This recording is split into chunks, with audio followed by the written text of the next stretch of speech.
নমস্কাৰ এভৰিৱান আপোনালোকে চাই আছে আমাৰ ইউটিউব চেনেল জিবিয়ান আসাম আজিৰ এই ভিডিঅ'টোৰ জৰিয়তে আপোনালোকৰ লগত শিক্ষকৰ নিযুক্তি সম্পৰ্কত বহুকেইটা নতুন খবৰ যেহেতু আহিছে আৰু সেই খবৰখিনি সম্পৰ্কত আপোনালোকক এই ভিডিঅ'টোৰ জৰিয়তে জনাম যেটো ৰিক্ৰুটমেন্ট প্ৰসেছৰ বাবে স্পেশাল ৰিক্ৰুটমেন্ট ড্ৰাইভ যেটো আছিল তাৰ এডভাৰটাইজমেন্ট অলৰেডি প্ৰকাশ পাইছে আৰু সেই সম্পৰ্কত ভিডিঅ' এটা দিছো আৰু সেই ভিডিঅ'টোত বহুতে কমেন্ট কৰিছে বহুখিনি কথাক লৈ পেলাই আৰু সেই কমেন্টবিলাকৰ উত্তৰ মই এই ভিডিঅ'টোৰ জৰিয়তে কিছু দিবলৈ চেষ্টা কৰিম আপোনালোকে ভিডিঅ'টোৰ জৰিয়তে বহুখিনি কথা জানিব পাৰিব তাৰ লগতে গ্ৰেজুৱেট শিক্ষকৰ নিযুক্তি সম্পৰ্কত এটা নতুন খবৰ আহিছে সেইখিনিও আপোনালোকক জনাম গতিকে মই ভাবো এই ভিডিঅ'টো আপোনালোকৰ বহুতৰে বাবে বহুতখিনি গুৰুত্বপূৰ্ণ হ'ব গতিকে ভিডিঅ'টো আপোনালোকে হেকলৈকে চাওক আৰু এনেকুৱা ধৰণৰ আপডেটখিনি যদি আমাৰ এই চেনেলটোৰ পৰা ভৱিষ্যতেও পাই আহিব বিচাৰে তেনেহলে আপোনালোকে আমাৰ চেনেলটো এতিয়াই সাবস্ক্ৰাইব কৰিব পাৰে আৰু ভিডিঅ'টো শেয়াৰ কৰিব যিমান পাৰে এতিয়া মই দেৰি নকৰি ভিডিঅ'টোৰ মেইন বিষয়বস্তুলৈ আগবাঢ়িছো যেটো 35133টা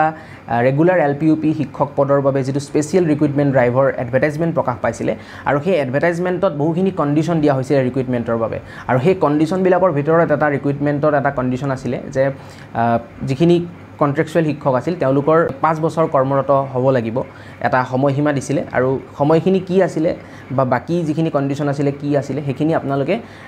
এই ভিডিঅ'টোত মই ডিটেইলছত ক'ব নোৱাৰো কাৰণ বহুখিনি কথা ক'ব আছে বহুত দীঘলীয়া হৈ যাব আমাৰ আগৰ যেটো ভিডিঅ' তাত বহুখিনি কথা মই ডিটেইলছত আলোচনা কৰিছো এই স্পেশাল ৰিক্ৰুটমেন্ট ড্ৰাইভৰ সম্পৰ্কত গতিকে আমাৰ আগৰ ভিডিঅ'টো যদি আপোনালোকে নাই চোৱা তেনেহলে আমাৰ আগৰ ভিডিঅ'টো চাওক তাত কোনখিনি সময়ৰ কথা কৈছিলে 5 বছৰ কেতিয়া কমপ্লিট হ'ব লাগিব গোটেইখিনি কথা কোৱা হৈছে এতিয়া এই যেটো কথা লিখিলে যে 5 বছৰ কমপ্লিট হলেহে আপোনাৰ এই স্পেশাল ৰিক্ৰুটমেন্ট ড্ৰাইভটোত সেই কন্ট্ৰাকচুৱেল শিক্ষকসকলে এপ্লাই কৰিব পাৰিব এতিয়া বহুতে মোলৈ মেছেজ কৰিলে যে আমাৰটো 5 ইয়াৰ্স নাই হোৱা আমি এপ্লাই কৰিব পাৰিম নে নোৱাৰিম তেওঁলোকৰ বাবে শিক্ষা মন্ত্ৰী ডক্টৰ অনুজ পেগু ছাৰে কিছু কথা লিখিছে পোষ্ট কৰিছে তেখেতে যে তেখেতৰ যেটো পোষ্ট সেই পোষ্টটোত লিখিছে যে যিসকলৰ 5 বছৰ কমপ্লিট হোৱা নাই এজ এ কন্ট্ৰাকচুৱেল টিচাৰ তেওঁলোকৰ বাবে এনেকুৱা ধৰণৰ সেম এটা ৰিক্ৰুটমেন্ট ড্ৰাইভ আহিব হেতু আহিব নেক্সট ইয়াৰ গতিকে আপোনালোকৰ উত্তৰটো নিশ্চয় পালে যিসকলে কমেন্ট কৰিছিলে যে আমাৰ কি হ'ব 5 ইয়াৰ্স কমপ্লিট নাই হোৱা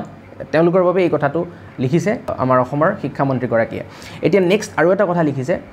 এই যিখিনি কন্ট্ৰাকচুৱেল শিক্ষক বা তেওঁলোকৰ যিখিনি কন্ট্ৰাকচুৱেল শিক্ষক হিচাপে তেওঁলোকৰ যিখিনি এক্সপেৰিয়েন্স বা তেওঁলোকৰ যি সাৰ্ভিস পিৰিয়ড এই সাৰ্ভিস পিৰিয়ডখিনি আপোনাৰ as a regular teacher recruitment লাভ কৰাৰ পিছতো সেই সাৰ্ভিস পিৰিয়ডখিনি ট্ৰান্সফাৰ পাৰপজৰ কাৰণে কনসিডাৰ কৰা হ'ব গতিকে এই দুটা কথা স্পেশাল ৰিক্ৰুটমেন্ট ড্ৰাইভ সম্পৰ্কত আমাৰ শিক্ষা মন্ত্ৰী গৰাকীয়ে লিখিছিলে নেক্সট খবৰটো আপোনালোকৰ বাবে লৈ আহিছো হেতু এটা বহুত বেছি ইম্পৰ্টেন্ট হয় আৰু নেক্সট খবৰটো লৈকে যোৱাৰ আগতে আৰু কিছু কথা ক'ব লাগিব আপোনালোকক মই এটা ভিডিঅ'ত কৈছিলোই নিশ্চয় আপোনালোকে যদি আমাৰ আগৰ ভিডিঅ'বিলাক ফলো কৰি আহিছে বা চাই আহিছে নিশ্চয় গমেই পাইছে মই কোনটো ভিডিঅ'ৰ কথা ক'ব বিচাৰিছো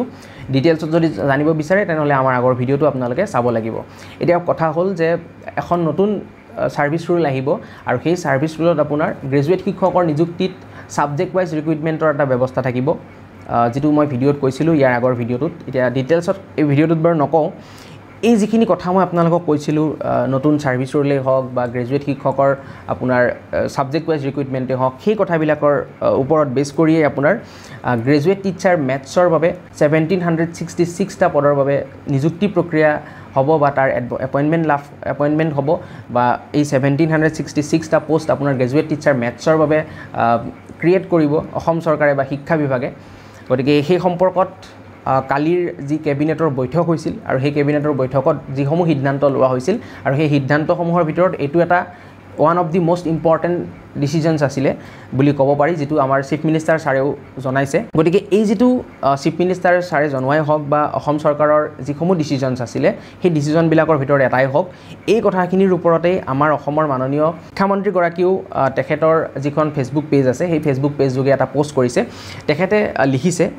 লিখাখিনি মই কৈ দিছো যে শিক্ষা হেতু আৰু বিদ্যা সমীক্ষা কেন্দ্ৰই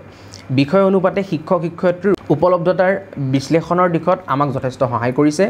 এই বিশ্লেষণৰ ভিত্তিত আমি দেখিলো যে 4000তকৈ অধিক স্নাতক শিক্ষক মানে গ্ৰেজুৱেট শিক্ষক সায়েন্সৰ কথা লিখিছে ইয়াতে মানে 4000 প্লাস গ্ৰেজুৱেট টিচাৰ সায়েন্স আছে আৰু এই গ্ৰেজুৱেট টিচাৰ সায়েন্স যিখিনি আছে তেওঁলোকৰ ভিতৰত কেৱল মাত্ৰ 1200 গৰাকী শিক্ষকহে আপোনাৰ মেথছত গ্ৰেজুৱেট বুলি কৈছে এই পৰিসংখ্যাৰ পৰিণাম স্বৰূপে মাধ্যমিক বিদ্যালয়সমূহত গ্ৰেজুৱেট টিচাৰ সায়েন্সৰ এক উৎসৰ্গিত শিক্ষক পদ সৃষ্টি কৰাৰ বাবে কেবিনেটে আজি অনুমোদন জনাই অচিৰে 1700 অধিক গণিত শিক্ষক শিক্ষয়িত্ৰী নিয়োগ কৰা হ'ব গতিকে এডুকেশ্যন মিনিষ্টাৰ ছাৰে তেওঁৰ পোষ্টৰ জৰিয়তে এইখিনি কথা লিখিছে গতিকে আমি নিশ্চয় গম পাম পৰৱৰ্তী সময়ত কেতিয়া এই 1700 পোষ্টৰ বাবে ৰিক্ৰুইটমেণ্ট ষ্টাৰ্ট হয় বা তাৰ এপইণ্টমেণ্ট ওলায় আপোনালোকক বাৰু মই যেতিয়াই ওলাব বা তাৰ আগত যদি কিবা খবৰ পাওঁ সেইখিনি আপোনালোকক ভিডিঅ'ৰ জৰিয়তে জনাম তাৰ কাৰণে আমাৰ চেনেলৰ লগত আপোনালোকে কানেক্ট হৈ থাকিব লাগিব কেনেকুৱা ধৰণৰ হয় এই ৰিক্ৰুইটমেণ্ট প্ৰচেছটো ইয়াৰ আগতে যি গ্ৰেজুৱেট টিচাৰৰ ৰিক্ৰুইটমেণ্ট হৈছিলে তেনেকুৱাই ধৰণে হয়